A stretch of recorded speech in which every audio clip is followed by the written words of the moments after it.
નમસ્તે વિદ્યાર્થી મિત્રો, હું Mahesh Trivedi, BA sem 5 CC 510. આજે આપણે સહકારનું અર્થશાસ્ત્રનો અભ્યાસ કરીશું. આપણે સાંભળીએ છીએ સહકારી બેંક, સહકારી ડેરી, સહકારી મંડળી.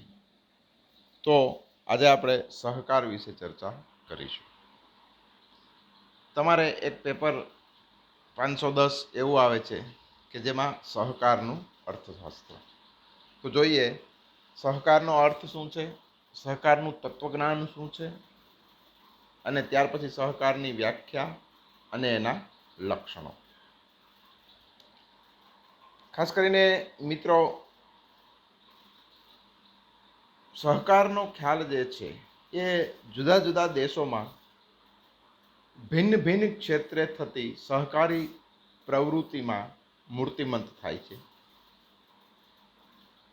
જેના આધારે એવું કહી શકીએ છીએ આપણે કે સહકાર એક પ્રકારનું સ્વૈચ્છિક સંગઠન છે.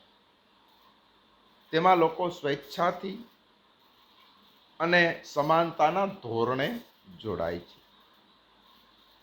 સહકારનો હેતુ કે શોષણમાંથી મુક્તિ મેળવવી, આર્થિક હિતોનું રક્ષણ કરવું તથા આર્થિક હિતોના ઉત્કર્ષના હેતુઓ દર્શાવે છે, રહેલા છે. સહકાર માનવ સમાજને પોતાના વિકાસ માટે એક નવી પદ્ધતિ દર્શાવે છે, જેમ કે મૂડીવાદ, સમાજવાદ, સામ્યવાદ, ગાંધીવાદ.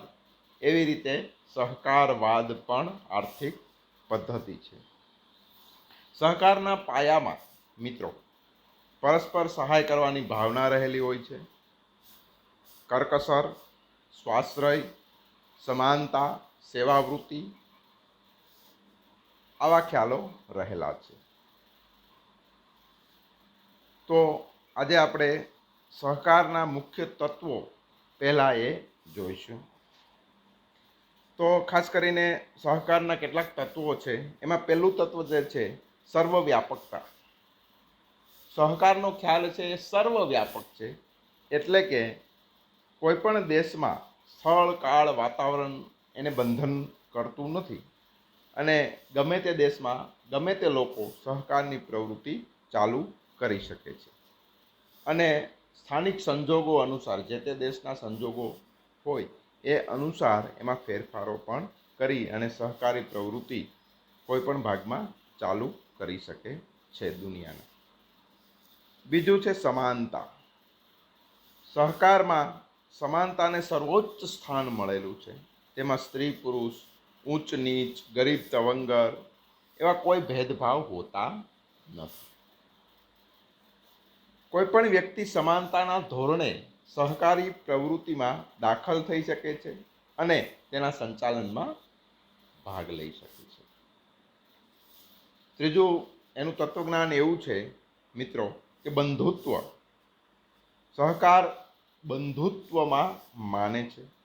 સહકારી પ્રવૃત્તિમાં જોડાયેલ વ્યક્તિઓ એકબીજા સાથે બંધુત્વની ભાવનાથી કે ભાઈચારાથી કાર્ય કરે છે.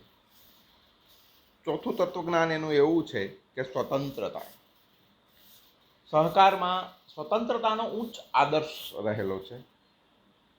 સહકારી પ્રવૃત્તિમાં દરેક વ્યક્તિના વિચાર અને વાણી સ્વાતંત્ર્ય ધરાવે છે. તેમાં સ્વતંત્રતા સમૂહના કલ્યાણમાં બાધક ન બને એ રીતે દરેક સભ્યને વર્તવાની અને કામ કરવાની છૂટ હોય છે. પાંચમું એકતા.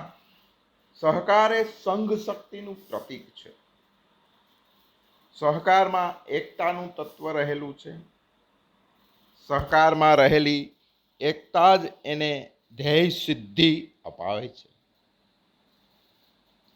આમ સહકારમાં એકતાનું મોટું બળ છે, મૂડી કે સત્તાનું નહીં.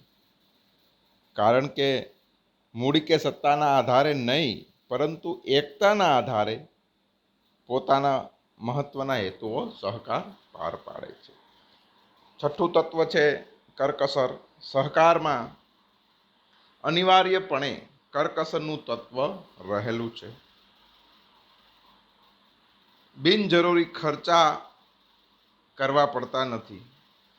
દરેક સભ્યોમાં કરકસરનો ગુણ ખીલવી શકાય, દરેક એવું ચારિત્ર ઘડતર થઈ શકે અને ઉચ્ચ જીવન ધોરણની પ્રાપ્તિમાં મદદરૂપ થઈ શકે.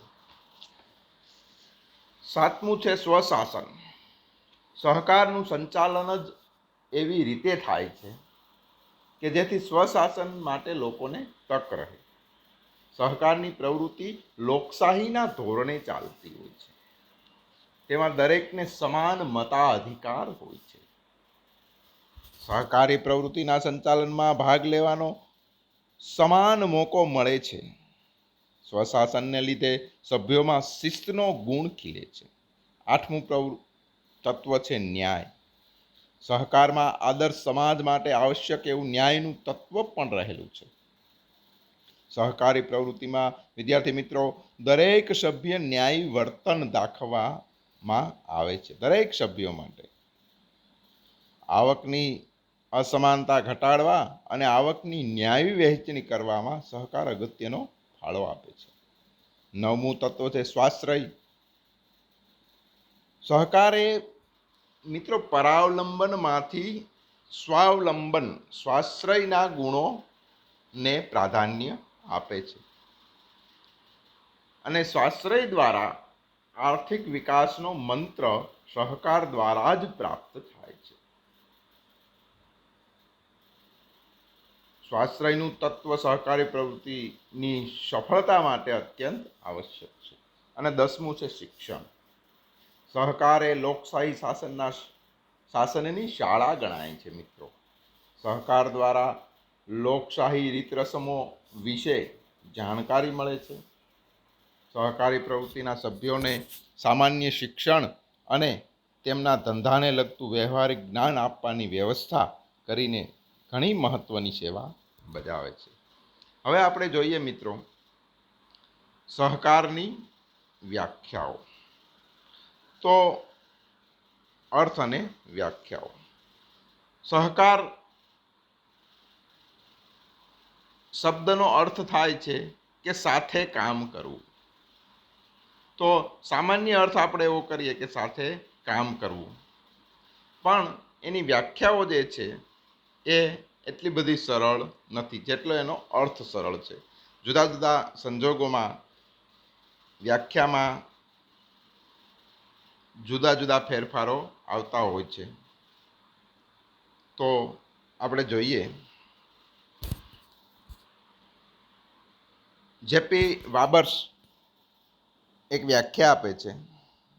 એ વ્યાખ્યામાં એવું કહે છે કે સહકાર એ સમાજમાં આવેલું ગ્રાહકોનું શક્ય એટલું લોકશાહી ઢબે નિયંત્રિત થતું એક સ્વૈચ્છિક સંગઠન છે, જે અમુક નિશ્ચિત અને સામાન્ય સ્વીકૃત એવા નિયમોના પાલન દ્વારા તેની તાકીદની જરૂરિયાતોની સીધી રીતે પૂર્તિ કરવાનો હેતુ ધરાવે છે.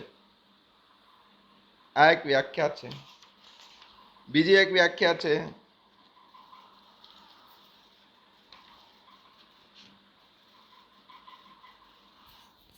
હેવર્ડ ક્લાવર્ડની વ્યાખ્યા છે. એ એવું કહે છે અને સર્વસામાન્ય છે.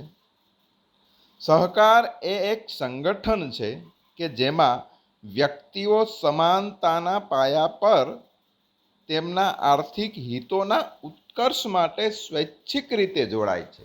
તો વિદ્યાર્થી મિત્રો આ વ્યાખ્યા સર્વસામાન્ય છે. શું કહેવા માગે છે તો કે હેવર્ડ એવું કહેવા માગે છે કે સ્વૈચ્છિક રીતે સહકારમાં બધા જોડાય છે અને એમાં ધોરણ છે સમાનતાનું. ઊંચ નીચ, ગરીબ તવંગર, પુરુષ સ્ત્રી એવું હોતું નથી. અને શું કામ જોડાય છે આમાં તો કે પોતાના આર્થિક હિતોના ઉત્કર્ષ માટે જોડાય છે. તો આવી ઘણી બધી વ્યાખ્યાઓ આપેલી છે. હવે આપણે જોઈએ કે સહકારના સિદ્ધાંતો. ખાસ કરીને સહકારી પ્રવૃત્તિ જે છે એનો મુખ્ય હેતુ, તો કે મુખ્ય હેતુ એનો એવો છે કે લોકોનું આર્થિક અને સામાજિક કલ્યાણ થાય. અને આર્થિક અને સામાજિક કલ્યાણ કરવા માટે કંઈક નિયમો બનાવવા પડે, કંઈક એની પદ્ધતિઓ વ્યવહારિક અમલમાં મૂકવી પડે. એને સહકારના સિદ્ધાંતો કહી શકાય. ખાસ કરીને આધુનિક યુગમાં ઇંગ્લેન્ડમાં સહકારી પ્રવૃત્તિનો સૌ પ્રથમ પ્રારંભ કરનાર રોસડેલ મંડળીના સ્થાપકોએ પોતાના અનુભવના આધારે સહકારી પ્રવૃત્તિના નીચે મુજબના 5 સિદ્ધાંતો આપ્યા છે. 5 કે 7 આપ્યા છે. જોઈએ રોસડેલે કેવા સિદ્ધાંતો આપ્યા. પહેલું છે ખુલ્લું સભ્યપદ. બીજું છે લોકશાહી વહીવટ. ત્રીજું છે મૂડી પર મર્યાદિત વ્યાજ. ચોથું છે ન્યાયી વહેંચણી. પાંચમું છે રોકડેથી વેચાણ. છઠ્ઠું છે રાજકીય અને ધાર્મિક તટસ્થતા. અને સાતમું છે સહકારી શિક્ષણ. આ જોતા પહેલાં આપણે ખાસ કરીને રોસડેલની થોડીક વાત કરી દઈએ. ખાસ કરીને રોસડેલે મંડળીના સંસ્થાપકોએ ઇંગ્લેન્ડની ગ્રાહક સહકારી પ્રવૃત્તિને ધ્યાનમાં રાખીને આ નિયમો ઘડ્યા છે. ત્યારબાદ સહકારી પ્રવૃત્તિના ઉત્તરોત્તર વિકાસ કરવા માટે લોકોના આર્થિક અને સામાજિક જીવનના મોટા ભાગના ક્ષેત્રોને તે સ્પર્શવા લાગી. આજે દુનિયામાં મોટાભાગના દેશોમાં જુદી જુદી અને જુદા જુદા ક્ષેત્રમાં સહકારી પ્રવૃત્તિઓ ચાલી રહી છે અને તેનો સારો એવો વિકાસ પણ થયો છે. આજે વપરાશ, ઉત્પાદન, વેચાણ, સંગ્રહ, ધિરાણ, ખેતી, ઉદ્યોગ, ગૃહ નિર્માણ વગેરે અનેક ક્ષેત્રોમાં સહકારી પ્રવૃત્તિ બહુમુખી વિકાસ સાધ્યો છે. જુદા જુદા દેશોમાં રાજકીય પરિસ્થિતિ, આર્થિક પરિસ્થિતિ અને સામાજિક વ્યવસ્થા જુદી હોય છે, ભિન્ન હોય છે. છતાં સહકારી પ્રવૃત્તિ તો દરેક દેશમાં જ છે જ. પણ આથી જે જુદા જુદા દેશોમાં ચાલતી જે સહકારી પ્રવૃત્તિઓ છે એમાં સમાન સિદ્ધાંતો આપ્યા છે કે આ સિદ્ધાંતથી જ ચાલે રોસડેલે.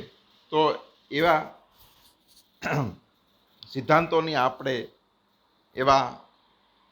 એની ચર્ચા આગલા લેક્ચરમાં વિદ્યાર્થી મિત્રો આપણે કરીશું. Thank you.